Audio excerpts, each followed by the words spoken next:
बच्चों, आपको फिर से वही लगने वाला है कि दुष्यंत सर आ गए हैं, अब वापस से वही रोना गाना शुरू करेंगे जो हमेशा वो करते हैं। और आईसीएसआई से गुजारिश करते हैं कि यार प्लीज एग्जाम को पोस्टपोन कर दीजिए। जब सारी इंस्टीट्यूट्स के नोटिफिकेशंस आ चुके हैं, आईसीएआई ने, सीएमए ने, अलग अलग स्कूल्स कॉलेजेस ने, देश में जो गंभीर माहौल चल रहा है उसके चलते एग्जाम्स को स्थगित कर दिया गया है, एग्जाम को कैंसिल कर दिया गया है।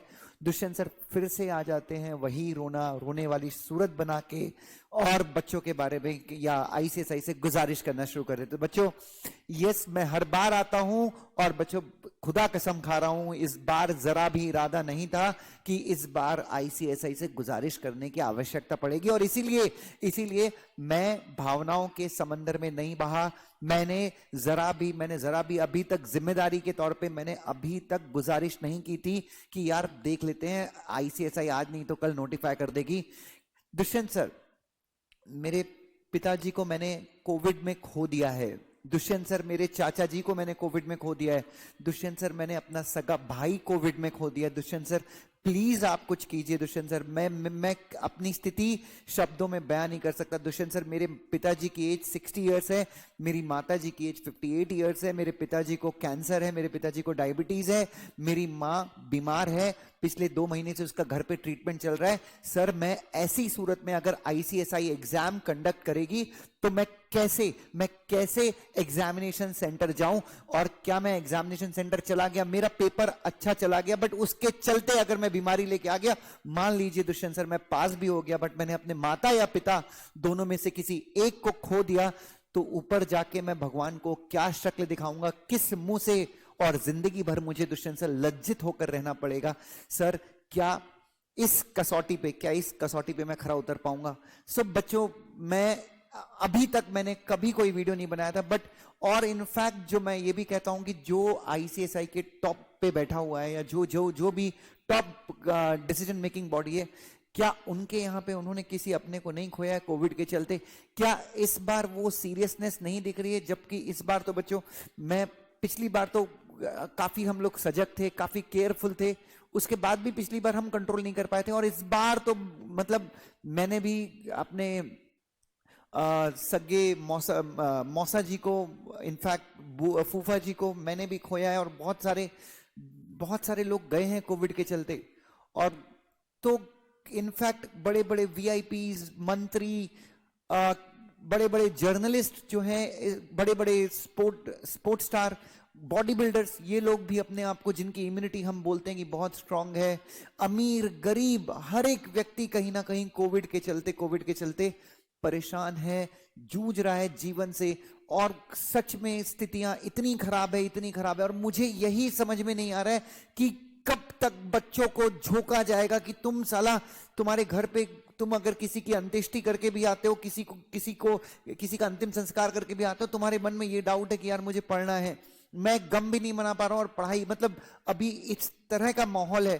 तो मैं यहां पे दोनों हाथ जोड़ के विनम्र निवेदन करता हूं, अपने शीश को झुका के कहता हूं कि प्लीज हम बच्चों का दर्द अब समझ लिया जाए, और जल्द से जल्द, मुझे पता है आईसीएसआई बच्चों के हित में निर्णय लेने में कभी देर नहीं करती, क्योंकि आईसीएसआई के लिए बच्चों का जो हित है वो सर्वोपरि होता है। मुझे ये पता है, मुझे इस चीज का इल्म है, और मुझे ये भी पता है कि इस वीडियो के बाद इनफैक्ट पूरे इंडिया के जितने भी सीएस टीचर्स हैं, उन्होंने एड़ी चोटी का जोर लगाया है आईसीएसआई के कानों में ये बात डालने के लिए कि परिस्थिति सच में बहुत गंभीर हो चुकी है। और इस केस में मैं हमेशा ये मानता हूं कि निर्णय ना लेना और वक्त पे निर्णय ना लेना, ये दोनों अपने अपने आप में अलग अलग चीजें हैं।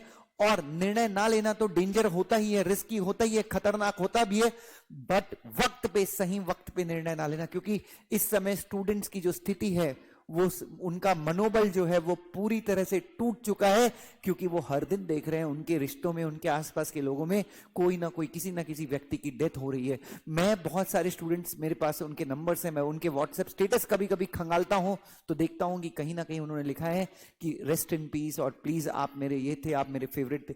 तो बस मैं यही गुजारिश करूंगा कि बहुत जल्द जिस तरह से सीए की इंस्टीट्यूट ने, सीएमए की इंस्टीट्यूट ने, बड़े बड़े कॉलेजेस ने, बड़े बड़े शैक्षणिक संस्थानों ने जिस प्रकार से अपने एग्जाम्स को या तो स्थगित कर दिया है या फिर टाल दिया है, मैं चाहूंगा कि बहुत जल्दी कोई फैसला आईसीएसआई ले जिससे बच्चों का हित हो, बच्चों के अंदर जो डर का वातावरण है जो एग्जाम को लेके, और वैसे ही हमारे एग्जाम्स के रिजल्ट बहुत डेंजर आते हैं तो बच्चे ऑलरेडी डरे हुए हैं, वो नहीं पढ़ पा रहे हैं। और मैं भी थक गया हूं मतलब इस चीज को आंसर करते करते कि आईसीएसआई नोटिफाई करेगी। मैंने एक भी वीडियो एज ए जिम्मेदारी के तौर पर अभी तक नहीं बनाया था, लेकिन ये वीडियो मैं मजबूरी में बना रहा हूं क्योंकि कहीं ना कहीं बच्चों का जो दर्द है वो मुझसे देखा नहीं जा रहा है, और मैं चाहूंगा कि इस चीज को समझा जाए और बहुत जल्दी ये फैसला सुना दिया जाए कि एग्जाम पोस्टपोन होगा। और मैं माफी भी मांगना चाहूंगा उन बच्चों से, कुछ बच्चे हैं जो एग्जाम के लिए बहुत ज्यादा प्रिपेयर्ड हैं और जिनके लिए उनका करियर ही सबसे ज्यादा महत्वपूर्ण रखता है, वो एग्जाम्स देने के लिए तैयार है। मैं उन बच्चों से माफी मांगना चाहता हूं कि बच्चों मुझे माफ कर देना। मैं शायद इस वक्त ग्रेटर मेजॉरिटी के फेवर में या बड़ी मेजॉरिटी के फेवर में यही चाहता हूं कि एग्जाम पोस्टपोन हो जाए और आईसीएसआई बहुत जल्द इस विषय में कोई निर्णय लेके हम सबको एक रिलीफ दे, एक remedy they. Thank you so much. God bless you, love you.